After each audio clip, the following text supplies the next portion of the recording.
আসসালামু আলাইকুম, আশা করি সবাই ভালো আছো। আজকের ভিডিওর মূল আলোচ্য বিষয় হলো ওয়্যারলেস কমিউনিকেশন সিস্টেমের জনপ্রিয় একটি মডিউল, যা হলো nrf24l01 প্লাস ট্রান্সসিভার মডিউল। আজকের ভিডিও এর মাধ্যমে আমরা শিখতে পারবো nrf-l01 প্লাস ট্রান্সসিভার মডিউল কি কাজে ব্যবহার করা হয়, nrf24l01 প্লাস ট্রান্সসিভার মডিউল কোন পিনের কোন কাজ, nrf24l01 প্লাস মডিউল এর হার্ডওয়্যার সেকশন, এর দাম কত, এর ডাটা রেট কত, চ্যানেল সংখ্যা, bandwidth. So that was the brief description. Now let's get to the main part.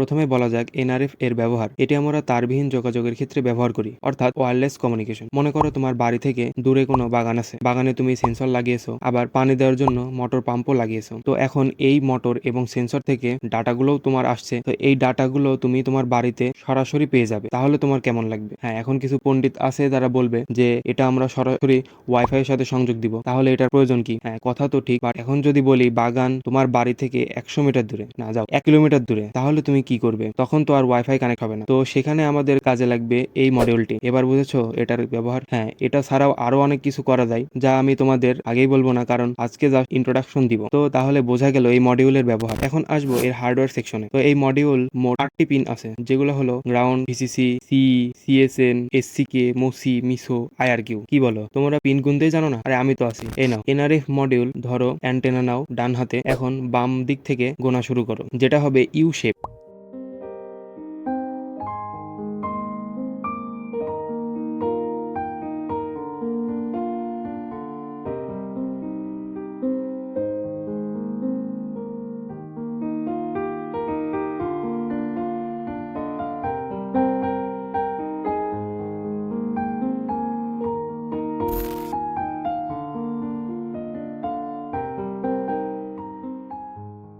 তো এই ছিল পিন কনফিগারেশন। এখন এনআরএফ এর আবার দুটি মডেল বাজারে আছে, একটি হলো পিসিবি অ্যান্টেনা এবং আরেকটি হলো ডাইপোল অ্যান্টেনা, যেটাতে একটি অ্যাম্পলিফায়ার চিপ বা আইসি আছে। ফলে এটার রেঞ্জ পিসিবি অ্যান্টেনা থেকে অনেক বেশি হয়, প্রায় 1 কিলোমিটার থেকে 1.5 কিলোমিটারের মতো। এই দুইটা মডিউল এর প্রাইসও ভিন্ন। উইদাউট অ্যান্টেনা 150 টাকার মতো এবং অ্যান্টেনা সহকারে 350 টাকার মধ্যেই পাওয়া যায়। nrf24 মডিউলকে ট্রান্সসিভার মডিউল বলা হয়, কারণ এটা দিয়ে তুমি ট্রান্সমিটার এবং রিসিভার উভয়ই বানাতে পারো। মডিউলটি অপারেট হয় 3.3 ভোল্টে এর মাধ্যমে। এর বেশি দিলে মডিউলটি সঙ্গে সঙ্গে পুড়ে যাবে। মডিউলের ফ্রিকোয়েন্সি রেঞ্জ হলো 2.4 গিগাহার্টজ আইএসএম ব্যান্ড। এই মডিউল দিয়ে তুমি সর্বোচ্চ 2 মেগাবিট পার সেকেন্ডে ডাটা আদান প্রদান করতে পারবে, যেটা কিন্তু অনেক বেশি। এই মডিউল এর আরো দুটি ডাটা রেট আছে, যেগুলো হলো 1 মেগাবিট পার সেকেন্ড এবং 250 কিলোবিটস পার সেকেন্ড। এখানে মনে রাখতে হবে ডাটা রেট যত বাড়বে রেঞ্জ তত কমবে, আবার ডাটা রেট যত কমবে রেঞ্জ তত বাড়বে। অর্থাৎ 250 কিলোবিটস এ সবচেয়ে বেশি রেঞ্জ কভার করবে, তবে তুমি ডাটা রেট কম পাবে। এই মডিউলে